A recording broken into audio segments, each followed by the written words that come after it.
En Côte d'Ivoire, le débat sur la constitutionnalité d'un nouveau mandat, le troisième, présidentiel du chef de l'État sortant Alassane Ouattara est relancé suite au décès prévisible du grand malade Amadou Gon, et les appels de pied des militants de RDHP pour une nouvelle candidature d'Alassane Ouattara. À l'occasion, un texte du professeur en droit constitutionnel Bléou Martin, ancien ministre de la Sécurité, publié en 2018 a été réchauffé, et remis au goût du jour par les contestataires d'un nouveau mandat du champion des Républicains. Ce débat aussi vieux que le rétablissement des démocraties en Afrique au début de la dernière décennie du siècle dernier, n'est pas unique à la Côte d'Ivoire. En effet, dans une tribune publiée en 2017, Issaka Kassouaré revenait en long et en large sur la question de la limitation des mandats en Afrique. Dans cette phase de ce débat excitant, nous faisons volontairement omission des cas sous d'autres contrées de Vladimir Poutine, président de la Fédération de Russie, par intérim de 1999 à 2000, et de plein exercice de 2000 à 2008 et depuis 2012, ou encore d'Angela Merkel, chancelière de l'Allemagne depuis 2005. Bonne lecture. Pourquoi la limitation des mandats présidentiels est utile dans l'Afrique d'aujourd'hui? Par Issaka Kassouaré publié le 16 décembre 2017 dans Jeune Afrique. La disposition de limitation du nombre des mandats présidentiels était une des mesures phares des nouvelles constitutions de la majorité des pays africains au début des années 1990. Tribune. Aujourd'hui, sur les 55 États membres de l'Union africaine, 35 pays disposent encore de cette clause, alors que 6 pays, Togo, décembre 2002, Gabon, juillet 2003, Tchad, mai 2005, Cameroun, avril 2008, Ouganda, septembre 2008, Djibouti, avril 2010, l'ont supprimé. Les leaders du Congo-Brazzaville, octobre 2015, et du Rwanda, décembre 2015, l'ont fait modifier sans la supprimer, en apportant d'autres modifications à la Constitution pour ainsi arguer qu'on commençait un nouvel ordre politique, nécessitant la remise des compteurs à zéro. Abdoulaye Wade au Sénégal, 2012, et Pierre Nkurunziza au Burundi, 2015, ont simplement réinterprété le point de commencement du compteur, prenant pour premier ce que leurs détracteurs ont considéré comme leur second mandat.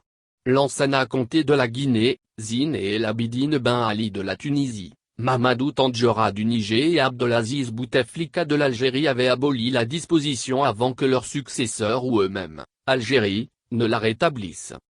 Les 12 autres pays, Érythrée, Éthiopie, Gambie, Guinée et Lesotho, Libye, Maroc, Maurice, Rajd, Somalie, Soudan du Sud et Swaziland, n'ont jamais eu cette disposition dans leur constitution. Il s'y est, cependant, de noter que les nouvelles autorités à Banjul promettent de l'établir très prochainement. Deux camps s'affrontent dans un débat à propos du bien fondé ou non de cette disposition, ceux qui s'y opposent et ceux qui chantent ses avantages.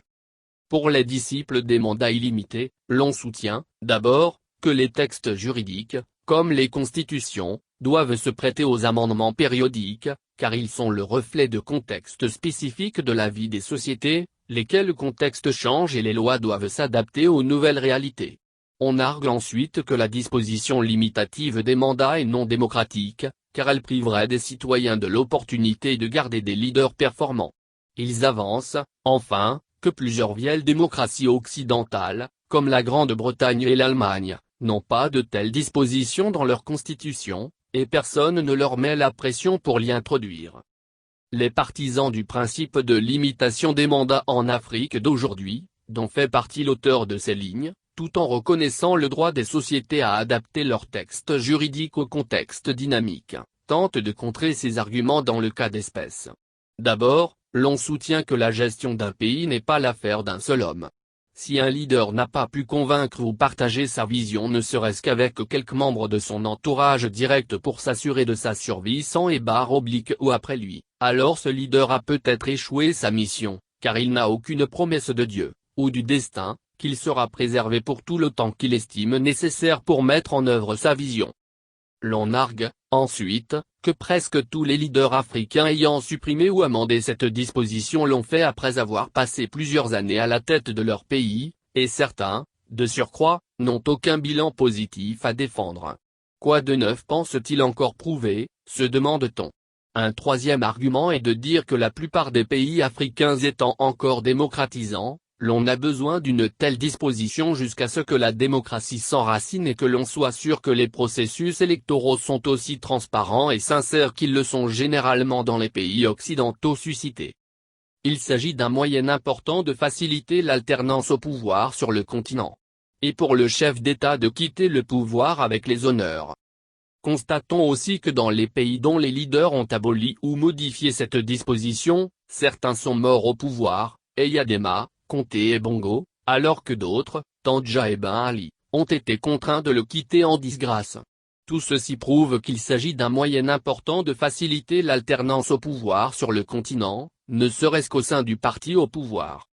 Son respect est aussi, de nos jours, un moyen de quitter le pouvoir avec les honneurs. Ainsi, 21 leaders ont sagement quitté le pouvoir dans 14 pays africains grâce à cette disposition depuis 1990. J'en ai côtoyé quelques-uns. Ceux-ci ont compris et réalisent aujourd'hui qu'il peut y avoir une vie dorée après la présidence. Il faut admettre cependant que l'alternance peut s'effectuer avec ou sans une telle disposition, au cas où un leader penserait que faire sauter cette disposition le prémunirait contre les affres des urnes.